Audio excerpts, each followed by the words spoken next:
Bismillahirrahmanirrahim. Edduwa z'osoma ng'ogenza okulambula omulwadde. Edduwa z'osoma ng'ogenza okulambula omulwadde. Singa oba n'omuntu omulwadde n'ogenda mu ddwaliro, olutuukawo todda mu mboozi. Nabbi yabeera ng'atuwa edduwa.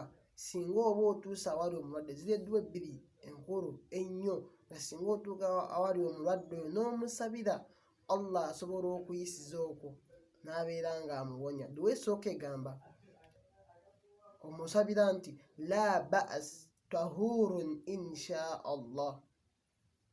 La ba'as tahurun insha Allah.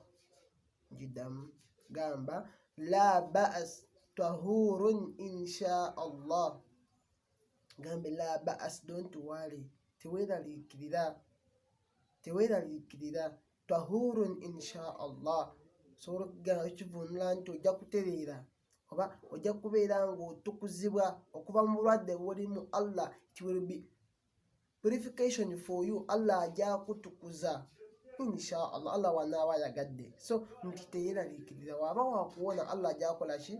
Mulwadde n'abeera nga atebenkera n'agwamu okuwankawanka nti waaba wakufa era Allah ajja kukola ki? Waaba ayagadde ajja mutwala. Wabula n'omugamba nti ajja kutereera, Allah ajja kutukuza, ajja kuwonya wanaaba ayagadde. So n'abeera nga mugumu nti singa Allah tayagadde era ajja mutwala.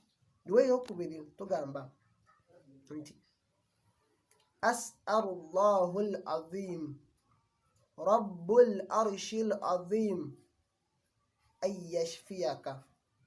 Njiddamu, omulwadde omugamba ebigambo ebyo nti as'alullahu al-azim rabbul arshil azim an yashfiyaka.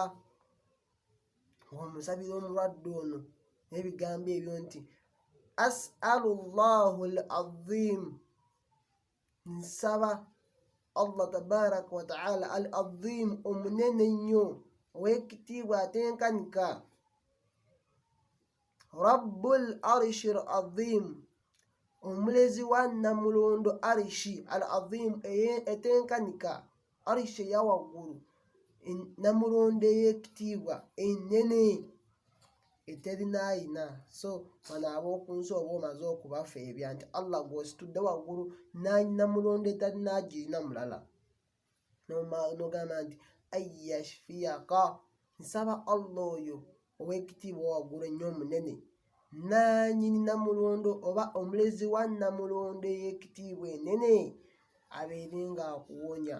An yashfiyaka, akuteekeko shifa, akuwe complete recovery, abeere nga akuwonya oluwona obutalekaawo bulumi bwonna. Olugamba nti shifaan la yughadiru saqama, shifa oba okuwonya okutalekaawo bulumi bwonna. Ebyo by'osabira omuntu singa oba ogenze omulambula mu kabuli, nga agenze mu ddwaliro, ogenze mu mustashfa, ogenze kulaba mulwadde, tuukayo soma ebigambo ebyo ku lulimi lwo. Gamba la ba'as tahurun insha Allah, as'alullahu al-azim rabbul arshil azim an yashfiyaka. Mbiddamu, gamba la ba'as tahurun insha Allah, as'alullahu al-azim rabbul arshil azim an yashfiyaka. Wa barakallahu fikum.